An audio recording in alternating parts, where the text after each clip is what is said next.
All right, I got the Nova on the lift again. I'm gonna try to tackle the rear suspension. I ended up going with the TCI bolt-on 4-link. Right there's all the parts to it and the printed out instructions they sent with it. Never done this before. Hope I can understand the directions enough to do it. I've got a 4 9-inch rear end that I ordered from Speedway. It's 56 inches. The original rear end on this car is, I think, 57 3/4, so it's almost 2 inches narrower. I don't know if that means anything or not. I didn't want to go any more narrow because I don't really want to tub the rear of it. I'd rather just radius the wheel wells. I talked to TCI. They said that this kit will lower the car 1 to 2 inches from stock ride height, which I have no idea what it is because I've got these sweet like 8-inch lift shackles on here. I did, however, take measurements from the bumper to the ground, the wheel well opening to the ground, the back of the rocker, just to kind of see how much it does lower it from the ride height it's at. And that'll tell me once I get it setting down, I get a little bit of weight in the front, I'll probably end up putting a drop axle in the front because if not, that thing's gonna be pointing straight up in there. I won't be able to see over the hood. As I'm gonna get started by taking the old axle and leaf springs and shocks and everything off of it. And then I'll start reading these directions and seeing what the next step is from there. All right, I've already got the shocks, brake lines, emergency brake cables. All that stuff's already been unhooked on this car. Drive shaft's already out of it, of course. So really all I gotta do is get the rear end and the leaf springs out. What I'm gonna do is just take these bottom spring plates off. I'll get my transmission jack in here to hold this up. Then I'll just drop the leaf springs down, lower this thing down out of the way, finish taking the leaf springs off, and we'll get to reading those directions then.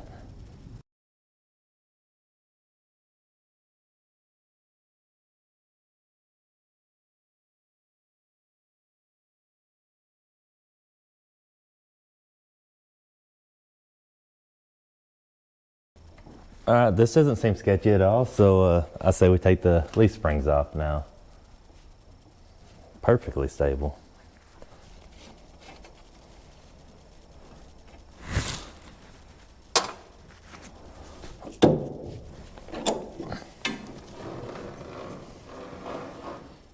That was way easier than I thought it was going to be.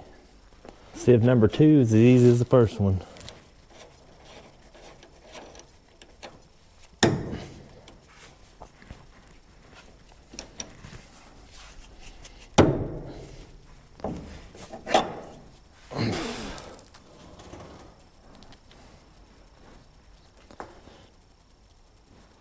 I didn't think about how I was going to get it off the jack once I got out of the car.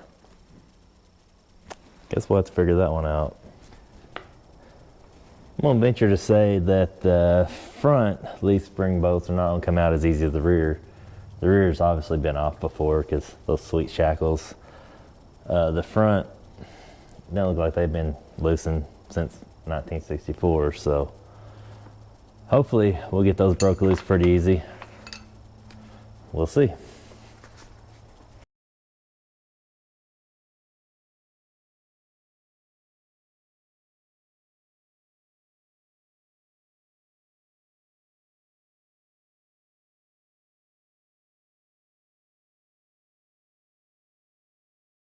So I've never taken the leaf spring off the back of one of these older cars. It's a really weird setup. It's got like a big hole on one side that this washer goes into, and then a small hole on the inside that just the bolt goes through. I wonder why they done it that way. If you know, let me know. I think the best and safest way of taking this off the transmission jack is to get the cherry picker and pick it up with the cherry picker. But I really don't feel like putting my cherry picker together.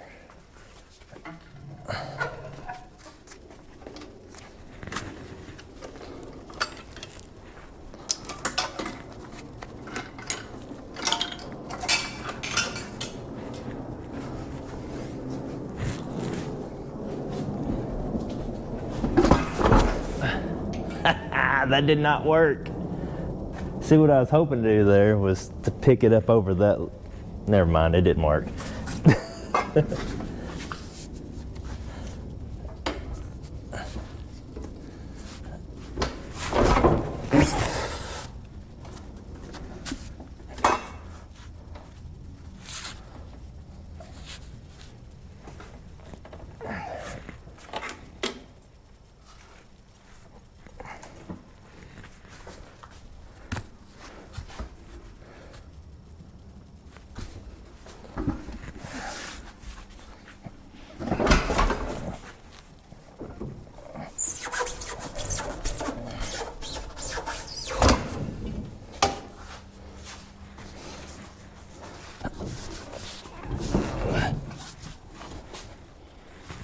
What in the heck?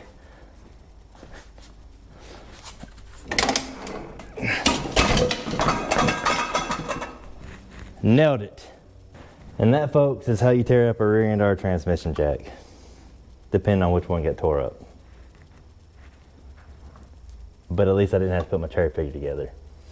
All I've got left to do now is take the top part of the shock mounts off, the rest of the shackle. I'm gonna go ahead and take these exhaust hangers off because I'm gonna run fender well headers. The exhaust will never come back this far anyways. So I'll get this stuff taken off and we'll break into those directions and see what I'll have to cut off under here for the 4-link setup.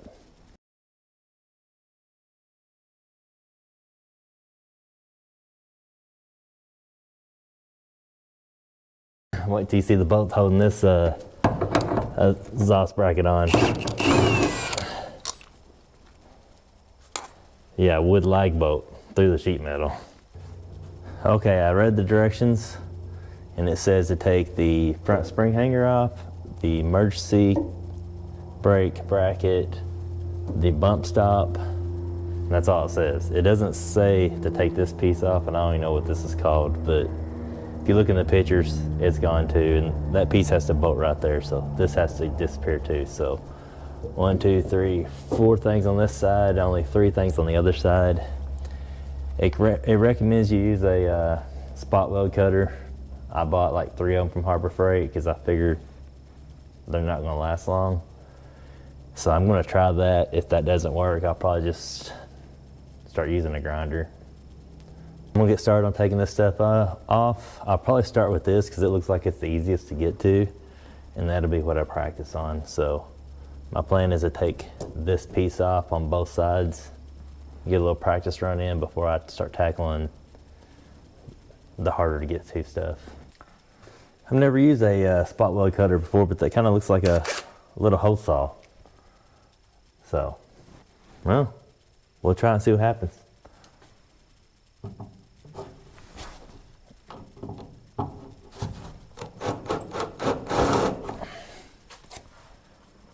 I think I need a center punch, a dimple in there so that thing will stay in place. I put me a couple center punches in there. I don't know, see if it works. At least need something to hold it so it don't run off on us.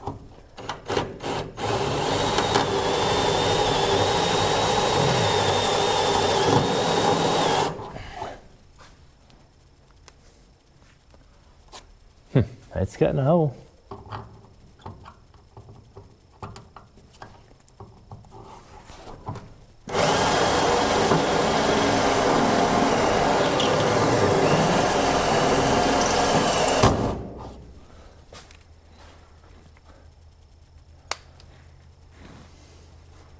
That's how long they last.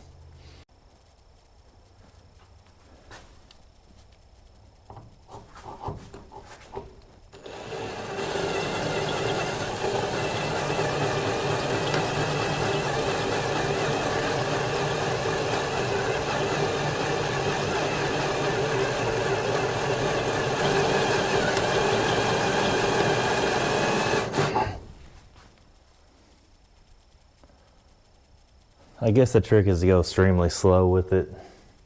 Don't put much pressure. I mean, I've already broke a tooth off of this side of it. I've got 1 spot weld done, so this is gonna take a while.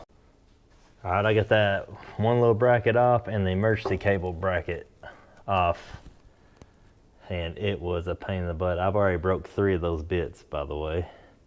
The emergency cable bracket is kind of a pain. I couldn't even see my spot welds on the floor here, so I ended up having to go inside the car and find them, and I just drilled like a small drill, took a small drill bit and drilled a hole through so I can drill them out from down here without making like huge holes up there.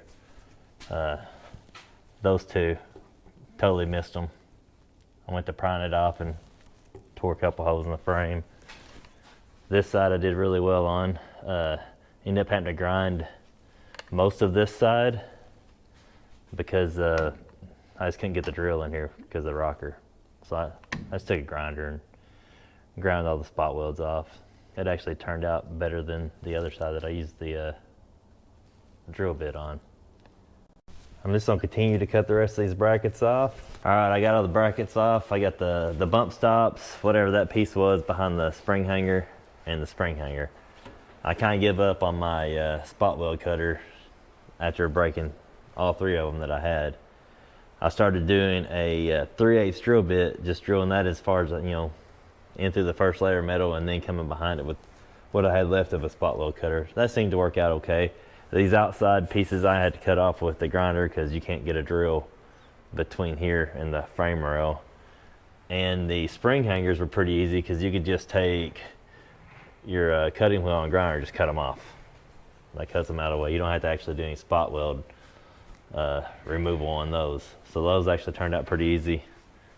There's the pile of stuff I took off of here. My next issue is I measured my frame rails and then I measured the piece that goes on my frame rail, and there's a 1/2 inch difference. That is 1/2 inch more narrow than my frame. So I'm gonna put it up there and see if it fits. See what we can do to make it fit. All right, I got it lifted up there with my transmission jack. As you can see, that side is on the frame where it's supposed to be. There's a 1/2 inch gap right there. You got at least a 1/4 inch right there from that fitting. I don't know what I'm going to do to make this work just yet. Okay, I got it up there. I ended up just starting this side, just barely getting it started, and then I went over here and I got a pry bar and I just pried on as hard as I could, and I got that piece just to barely get on there, and then I just started beating on it with a big hammer, and it went up there. So both sides are up. This side's actually pretty tight. This side's still got a little gap in it. It still needs to go up a little bit more. I don't know how I'm gonna get it to go up all the way yet. I've got that jack holding it up right now, holding pressure against it, so maybe the weight of the car will eventually push it on there. Fingers crossed on that. But from here it says to make sure that this piece is tight against that and use a clamp to hold it tight. So I've done that on both sides. It says to drill 2 holes on each side for the mounting plates on the inside. Go ahead and get the bolt started, and then you can drill the rest of the holes from inside the car instead of having to drill up. So that's my next step. And I'm hoping once I get the bolts in that'll pull it up tight. But it says only torque them to like 30 foot-pounds, so you're not torquing them super tight anyways. And they're 5/16, so I mean, they're not super strong by no means. I know it's probably hard to see, but I got up here to where the plates go on the inside of the car, and like I had these big old globs of seam sealer on the floor right there. I took a wire wheel, I cleaned them up, and underneath the seam sealers like welds. And I'm guessing this is where the body is welded to the subframe with some plug welds. So I'm just gonna take a grinder and clean those up so that plate will lay flatter. Throw a little paint on that, and then I'll get the rest of these holes drilled. We'll get that bolted up, and the first step of the process will be complete. All right, I got all that bolted on there. That's kind of a pain in the butt to do by yourself, so without a lift, I don't think I could have. So if you're gonna do this project, it'd be good to have a friend to help you. I think what I'm gonna end up doing is if you look at this frame, there's a 3/16 gap between this and the frame rail. I think I'm gonna end up plating this frame rail probably from where it starts up front there to about right there. Plating that, and then end up welding this to that.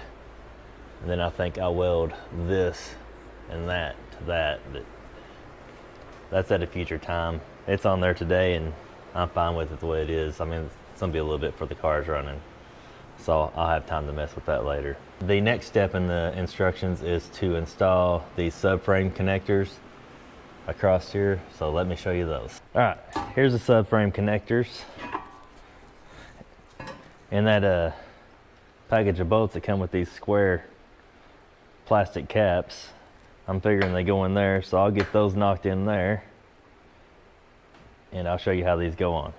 All right, the instructions say to use a 1/2 inch bolt and stick it through the back hole on on the front bracket here.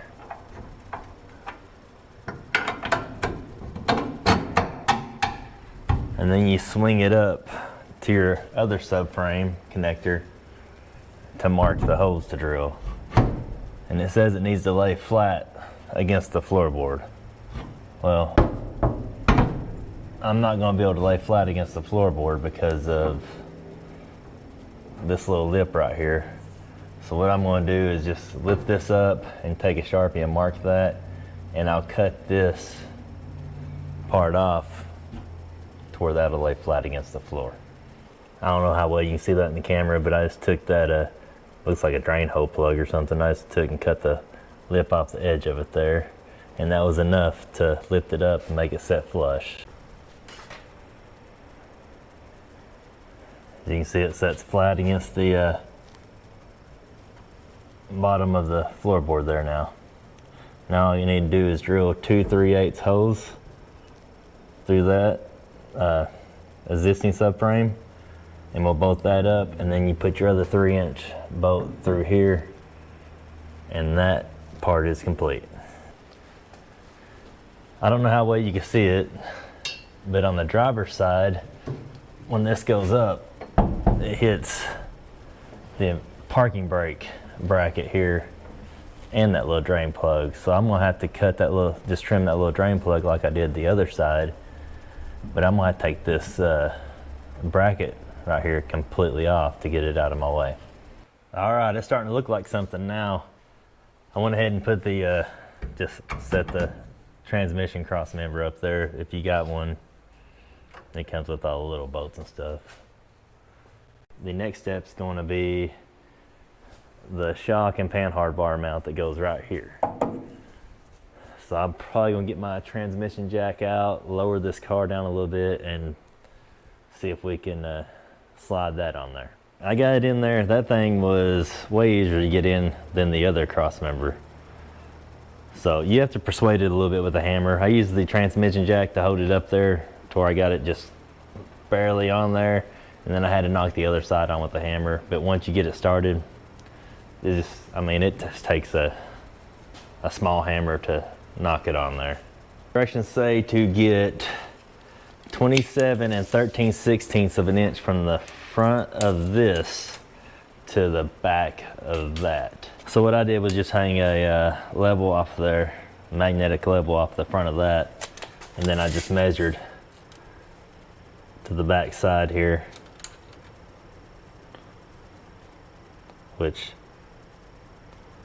I don't know if you can see that or not. It's 13 and or 27 13/16, plus or minus a 32nd probably. What I did was I got one side where it needed to be, and I put a clamp front and rear of it, so when I'm hitting on the other side to get it set, I wouldn't move this one. Now I don't know if that worked or not. I need to remeasure this. I figure I'll probably remeasure it 5 or 6 more times because that's just the way I am. And then the directions are the same as the other Crossmember, is you drill 2 holes on each side to put the plates in, and then you drill the rest of them from up top. I measured that thing with 3 different tape measures. 2 out of the 3 said the same thing.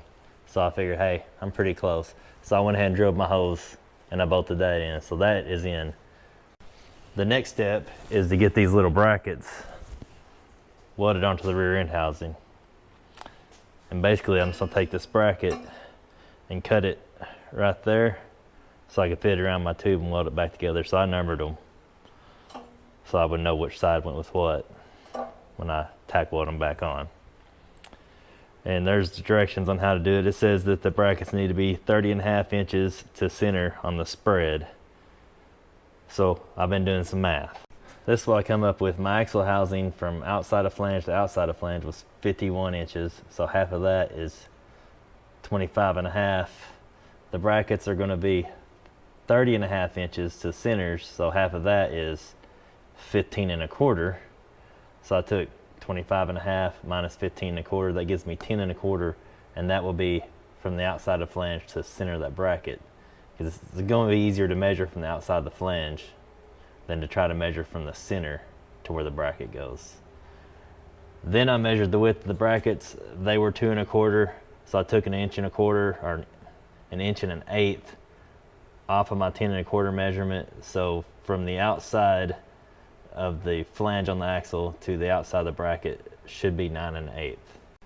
So I've got my axle on a tri-bias and a pipe stand. That's just the easiest way I know to keep it level and keep the angle right. I set it level, and then it says to rotate the rear end housing back 1 degree, which I use my little angle finder. It's turned off. And you can see it is at 89 degrees, so 90 minus 1 is 89. So it's tilted back 1 degree from where it's going, and then the brackets will weld on here, and they will weld on level, of course. So my plan from here is to cut those brackets in half, measure from the outside of this flange to 9 1/8, put the outside of my bracket on it. I'll go ahead and tack them on. Then I will measure the center to center to make sure it's 30 1/2 like the directions say, and hopefully we're all good. And after I get those brackets tacked on, I will put the panhard bar mount on the back of the axle, and it'll also set level. I think 2 5/8 off the outside of the brackets where it goes. So I'm gonna go ahead and get these brackets cut in half, get them tack welded on there. Probably go ahead and tack weld my panhard bar on there. Then I'll check all my measurements and hopefully it's good. And at that point I'll probably just put some pretty decent tacks on there just to make sure, because it's the driveline angle, it shows 1 degree. I don't know if that's gonna work out for my car or not until I get it in there. So I'd probably just put some pretty good tack welds on there, enough to hold it all together just to roll it in and out of the shop. And then when I get my transmission drive shaft in there, and if everything lines out and works, I'll pull it all apart and do my final welding on it. I got all my brackets on my rear end, and I've got them, you know, some pretty decent tacks on them. I think enough to hold it so I can roll it around the shop.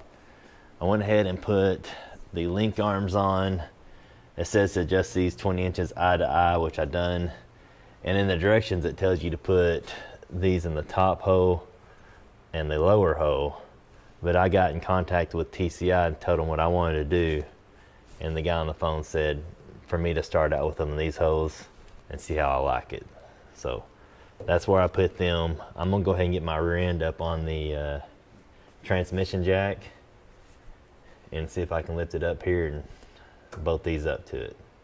I went with the Ride Tech bushings on this end. I'm hoping that it keeps this thing from binding up as bad, because I'm gonna run a spool in the rear, and I know I'm gonna get some kind of bind on that alone. If I can get that daggum bolt in there.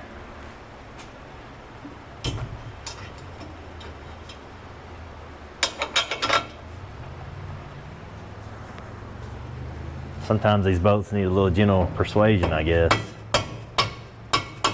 So on your shock mounts, the directions say to use the lowest hole, which that would put your car at the lowest position. I'm gonna put mine at the highest position of the bracket. So I'm gonna go in the top hole, and I'm gonna do that before I put my bottom link arm on, because the link arm will be in the way. So the bottom shock mount takes a 7-inch bolt. Hopefully you know what 7 inches is.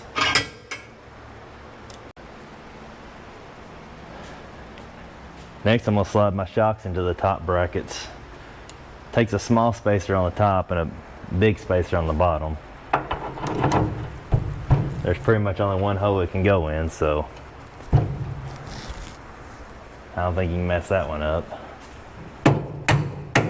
Maybe I can, I don't know. I have a feeling on these shocks I probably should have mounted them on the bottom brackets first and then the upper brackets, because I can't pull the bolt out of the bottom bracket, but I can pull the bolt out of the upper bracket. So I'm going to take this one off, mount it to the rear end, and then lift the rear end up and slide it through the hole. Alright, on these shocks I didn't know how to adjust them, so I just made them both the same amount of threads right there. I guess we'll figure out where we want it later.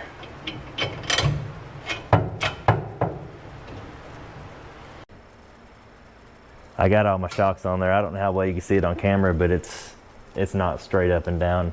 It's about 5 degrees off. I'm guessing that 20 inches they give you to adjust these two is just a starting point. And once you get it in the car, you just adjust the lengths to whatever it takes to make it level. So that's what I'm gonna do, is I'm just gonna adjust these uppers and lowers and try to make this thing level and see what it looks like then. Because right now it looks like the shock bracket is too far forward, which according to my measurements it can't be. So we will see. I finally got the shock brackets leveled out. I had to unscrew this probably 3/4 of an inch on the bottom length to get it leveled out. My shock's still crooked, and it's a little bit aggravating because I read the directions and I went exactly off the directions. I've hung plumb bobs off here, and I've measured from that string to the 4-link crossmember 27 and 13/16, and it's still not right. So that's where it's supposed to be, but this shock is not straight up and down. The pan hard bar is about a 1/2 inch difference from this end to the other end. So the only thing I know to do to fix it is unbolt these 12 bolts that hold this on, move it back 1/2 inch or so until these are straight and the pan hard bar is parallel with the rear end. And then I'll just re-drill those holes and bolt it back. I'll measure that once I get there, and I'll let you know what that measurement is. It should be 27 and 13/16, but it's not. I've been racking my brain trying to figure out what to do to, my measurements are correct. Hell, I could show you.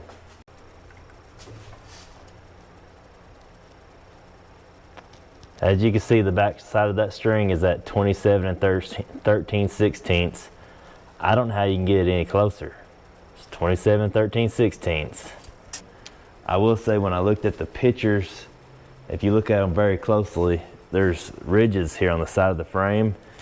And if you look at the picture where their bracket's on the frame, it's to the back side of this ridge, and mine is like halfway on it. So if I move it back about a 1/2 inch, it'll be on the back side of that ridge. Maybe my car's different than the one that they made. I don't know. I really don't know what I've done at this point that it's not working. But I know what to do to make it work.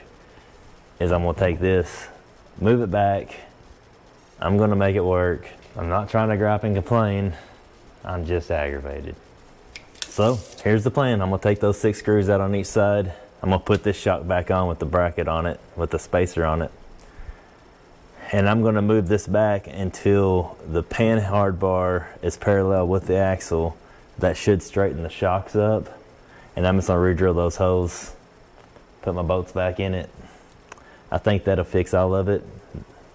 Then we can put the tires on it, lower it on the ground, see what it looks like. All right, I got it fixed. As you can see, this is level. This is pretty level. And this is running straight with the rear end.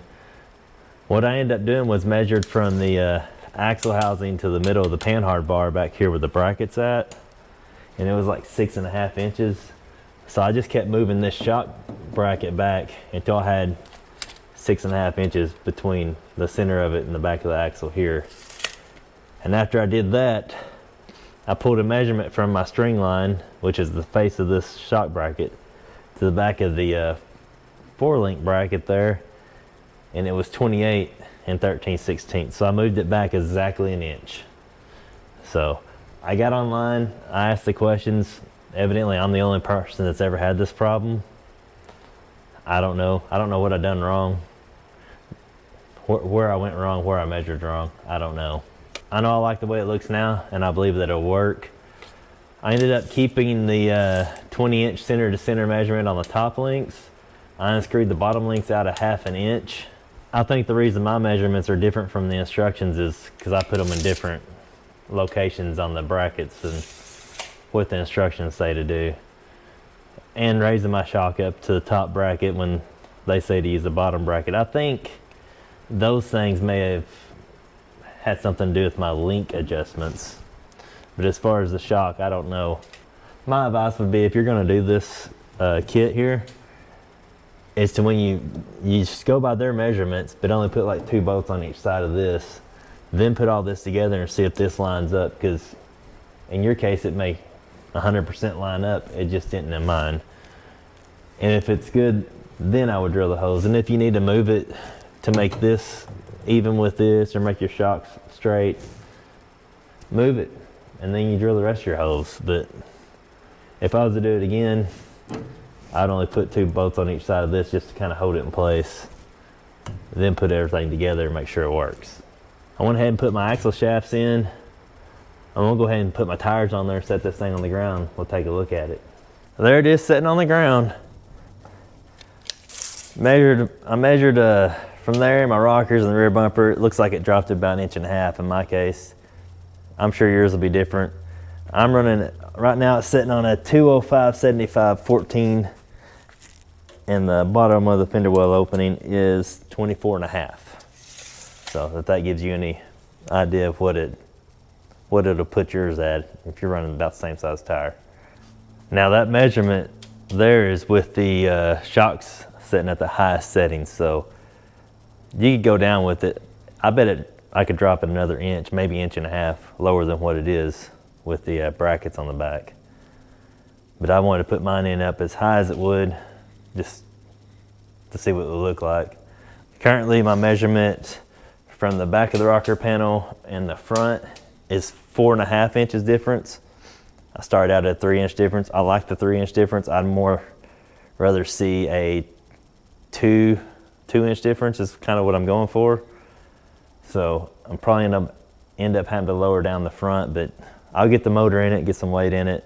We'll get the actual tires that go on here, and then we'll see where we're sitting at.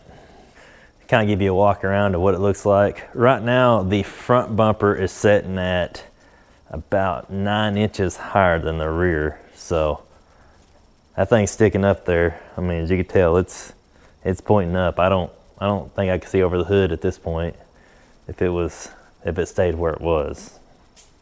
But that's what it looks like for now. I'm sure it'll change some more. I mean, it's definitely got that gasser look for sure. I mean, that thing is pointing up in the air. A little too much though. I mean, the bottom of the front bumper is like 2 feet off the ground at this point. Final thoughts on the install. I think the kit was a pretty decent kit. Pretty simple install. The directions lacked a little bit, but I mean, I figured it out. I ran into a couple hiccups. That doesn't mean that you will. I think 2 people and can do it in a weekend. I mean, I've got a long list of stuff to do to this car, and this actually knocked off 3 things, which was my rear suspension, my subframe connectors, and my transmission mount, because the transmission mount that was on here was basically a street sign pole, and I don't even know how it was holding the transmission in, to be honest with you. And as always, thanks for watching. If you have any questions or comments, please leave them below. Let me know. If you think that I did something completely wrong and backwards, let me know, because I want to correct it before I start driving this thing. Anyways, thanks for watching.